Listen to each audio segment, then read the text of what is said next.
Hai, saya Mamat Liputo.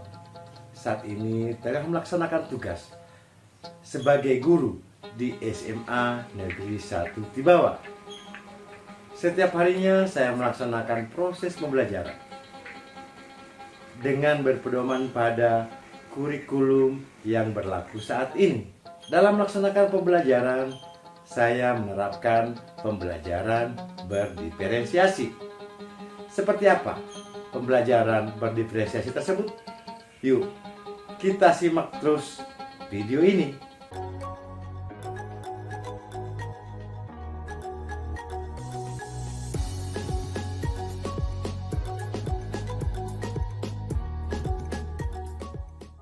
Assalamualaikum warahmatullahi wabarakatuh. Kurikulum Merdeka mengisyaratkan adanya pembelajaran berdiferensiasi, baik diferensiasi konten, diferensiasi proses, maupun diferensiasi produk.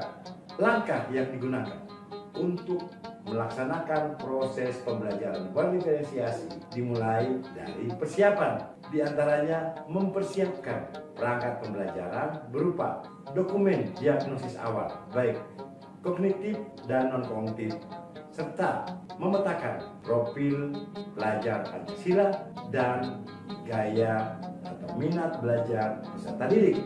Setelah melakukan penyusunan dokumen tersebut, dilakukan pengumpulan data dengan menggunakan Google Form. Data yang diperoleh kemudian dianalisis untuk menentukan gaya belajar peserta didik dan kemampuan awal peserta didik.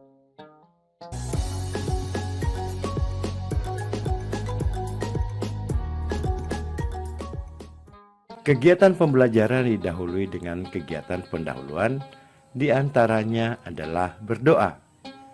Kegiatan ini bertujuan mengembangkan profil pelajar Pancasila, yaitu beriman dan bertakwa kepada Tuhan Yang Maha Esa dan berakhlak mulia. Kegiatan selanjutnya adalah absensi, apersepsi, dan motivasi. Kegiatan ini dilaksanakan untuk memberikan semangat kepada peserta didik untuk mengikuti proses belajar mengajar dengan baik. Ciri khas pembelajaran berdiferensiasi adalah diferensiasi proses. Dan untuk itu, peserta didik dibagi ke dalam kelompok berdasarkan hasil analisis kemampuan awal dan gaya belajar.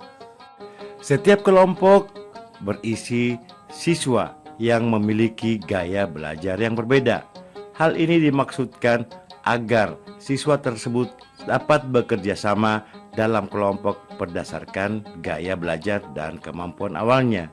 Belajar dan juga diagnosis awal yang telah dilakukan sebelumnya. Di sini saya akan membagi kalian menjadi 6 kelompok. Setiap kelompok terdiri dari 6 sampai 7 orang siswa. Untuk kelompok pertama itu terdiri dari yang pertama Abdul Karim Fayu. Untuk diferensiasi konten, maka setiap kelompok diberikan topik yang berbeda untuk dibahas. Yang berbeda antara satu kelompok dengan kelompok yang lain. Untuk kelompok 1, materi yang akan dibahas adalah kebutuhan berdasarkan intensitas. Yang kelompok 2, kebutuhan berdasarkan subjek. Yang kelompok 3, kebutuhan berdasarkan sifat. Untuk mempermudah kalian membahas. Kemudian diberikan penjelasan singkat tentang materi dan prosedur pelaksanaan diskusi kelompok serta media-media yang gunakan dalam pembelajaran. Demikian pula dengan sumber-sumber belajar yang dapat diakses oleh peserta didik secara offline dan online. Untuk kelancaran proses diskusi dan memfokuskan pembahasan siswa, maka diberikan LKPD. Melalui LKPD, siswa dapat mengeksplor kemampuannya dalam menyelesaikan tugas-tugas dan permasalahan-permasalahan dalam kelompok. Adik-adik sudah menerima LKPD dan sudah. Dalam proses diskusi, siswa diarahkan untuk mengembangkan kemampuan berpikirnya dan kreativitasnya dalam membahas masalah-masalah kelompok. Siswa tidak saja dapat memanfaatkan sumber-sumber belajar yang ada, tetapi juga memanfaatkan lingkungan belajarnya sebagai sumber belajar. Secara online, siswa dapat mencari sumber belajar pada media yang sudah disediakan oleh guru, dan secara offline, siswa dapat melihat catatan-catatan atau buku-buku serta modul pembelajaran. Untuk diferensiasi produk, siswa diberikan kebebasan untuk memberikan laporan hasil diskusi dalam bentuk video, presentase, maupun lainnya yang diakhiri dengan diskusi kelompok. Untuk menyampaikan hasil diskusinya mereka kepada kelompok-kelompok lain. Assalamualaikum warahmatullahi wabarakatuh. Waalaikumsalam warahmatullahi wabarakatuh. Saya dari kelompok 6. Saya akan mempresentasikan hasil diskusi kami tentang macam-macam alat pemuas kebutuhan. Apakah ada teman-teman yang ingin menanggapi hasil diskusi kami? Bagaimana jika alat pemuas kebutuhan tidak tersedia? Saya akan menjawab pertanyaan dari kelompok 4. Jika bahan yang kita inginkan tidak tersedia, kita bisa menukarkan barang tersebut dengan barang yang lain. Contohnya seperti kita ingin menggoreng sesuatu tapi tidak mempunyai minyak. Kita bisa mengganti minyak dengan mentega. Terima kasih. Kemudian diberikan refleksi terhadap proses pelaksanaan pembelajaran dan diskusi untuk mengevaluasi hal-hal yang kurang dan yang lebih dalam proses pembelajaran, dan diakhiri dengan kesimpulan yang disampaikan oleh siswa. Untuk kelompok 6 silakan untuk menyimpulkan materi. Alat pemuas kebutuhan terdiri dari benda ekonomi, benda bebas, benda menurut tujuan kegunaannya, benda menurut proses pembuatannya, dan benda menurut hubungannya dengan benda lain. Untuk menguji pemahaman siswa terhadap materi yang sudah dipelajari, maka dilaksanakan kuis menggunakan aplikasi EduGame. Pemanfaatan aplikasi ini bertujuan meningkatkan semangat siswa di akhir pembelajaran.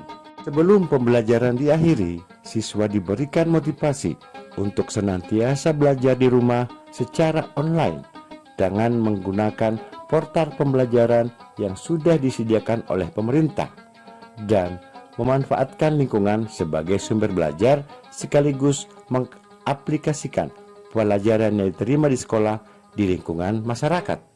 Dilanjutkan dengan kegiatan berdoa di akhir pembelajaran. Untuk mengakhiri materi hari ini, marilah kita berdoa sesuai kepercayaan masing-masing. Berdoa dimulai.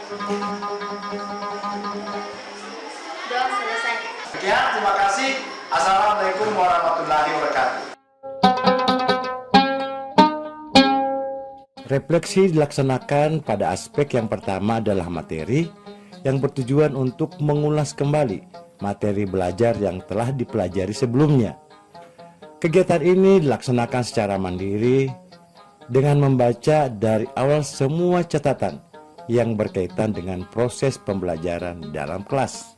Yang kedua adalah penting sekali melakukan refleksi terhadap pembelajaran dari segi manfaat setelah mempelajari suatu materi. Hal ini secara tidak langsung mengajari siswa untuk berpikir kritis, out of the box, dan menciptakan pola pikir yang berkualitas. Refleksi pembelajaran untuk berikutnya yaitu merencanakan perilaku belajar di hari-hari ke depan yang berguna untuk mengubah kebiasaan buruk siswa dalam belajar.